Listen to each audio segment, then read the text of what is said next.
ప్రభుత్వ నిబంధనలు పాటించినటువంటి పాఠశాలలపై చర్యలు తీసుకోవాలని, అదేవిధంగా ఇవాళ విద్యను వ్యాపారంగా మార్చుకున్నటువంటి ఏదైతే ప్రైవేట్ కార్పొరేట్ విద్యా సంస్థలపై చట్టపరమైనటువంటి చర్యలు తీసుకొని ఆ పాఠశాలల గుర్తింపును రద్దు చేయాలని చెప్పేసి ఇవాళ ఐక్య విద్యార్థి సంఘాల ఆధ్వర్యంలో అనంతపురం నగరంలో ఉన్నటువంటి విద్యాశాఖ కార్యాలయం ఎదుట మరి ధర్నా నిర్వహించడం జరిగింది.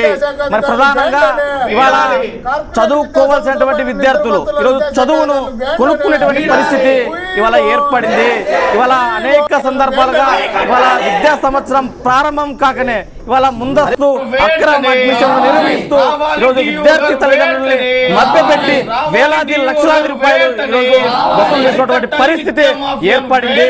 ఇప్పటికైనా విద్యాశాఖ అధికారులు స్పందించి ఎవరైతే అక్రమ అడ్మిషన్ నిర్వహిస్తా ఉన్నారో, ఎవరైతే ప్రభుత్వ నిబంధనలకు వ్యతిరేకంగా పాఠశాలలు నడుపుతా ఉన్నారో వాటిపైన తక్షణమే మీరు చర్యలు తీసుకోవాలని చెప్పేసి ఇవాళ ఆల్ ఇండియా స్టూడెంట్ బ్లాక్ ఏఎస్బీగా డిమాండ్ చేస్తా ఉన్నాం.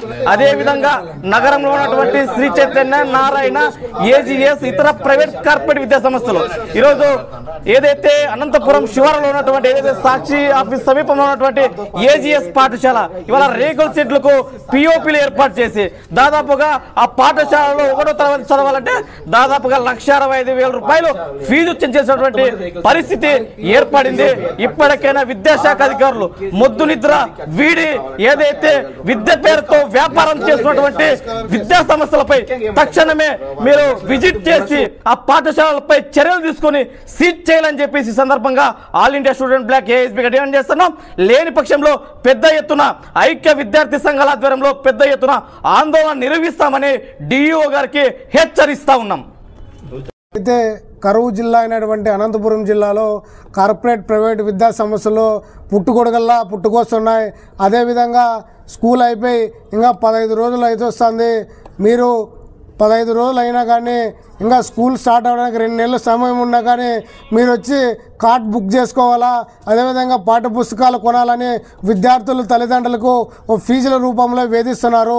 అదేవిధంగా కార్పొరేట్ విద్యా సంస్థలు ఒక విద్యా సంస్థకి 2 విద్యా సంస్థలకు పర్మిషన్ తీసుకొని దాదాపు 10-11 విద్యా సంస్థలు నడుపుతున్నారు. అనేక విధాలుగా జిల్లా విద్యాశాఖ అధికారి డిఈఓ గారికి కంప్లైంట్ చేసినా కానీ విద్యాశాఖ అధికారి ఏమాత్రం పట్టించుకోవడం లేదు. కాబట్టి కార్పొరేట్ ప్రైవేట్ విద్యా సంస్థల్లో విద్యా దోపిడీని అరికట్టాలా, ఫీజు నియంత్రణ చట్టాన్ని తీసుకురావాలని చెప్పి విద్యార్థి సమాఖ్య తెలియజేస్తున్నాం. అదేవిధంగా ఏదైతే వాళ్ళ కళాశాలలో వాళ్ళ స్కూల్లో ముద్రించినటువంటి పాఠ్య పుస్తకాలు కొనాలా, బయట ఎక్కడ కానీ కొనకూడదు. మీరు షూ అయినా బెల్ట్ అయినా టై అయినా కానీ బయట 100 రూపాయలు పడేదాన్ని 300 రూపాయలు 400 రూపాయలకు అమ్ముతున్నారు. ఇవన్నీ డిఓ గారికి కానీ డివై వారికి కానీ కనపడలేదా? తక్షణమే కార్పొరేట్ ప్రైవేట్ విద్యా సంస్థలపైన చర్యలు తీసుకోవాలా. అదేవిధంగా ముందస్తు అడ్మిషన్లు చేస్తున్నటువంటి వాటిపైన చర్యలు తీసుకోవాలా.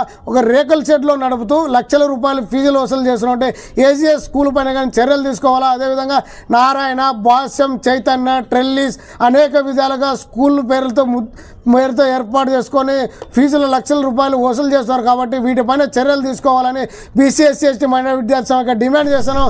లేని పక్షంలో ఐక్య విద్యార్థి సంఘాలకి కలుపుకొని పెద్ద ఎత్తున ఉద్యమాలు చేస్తామని చెప్పి ఈ సందర్భంగా తెలియజేస్తాం.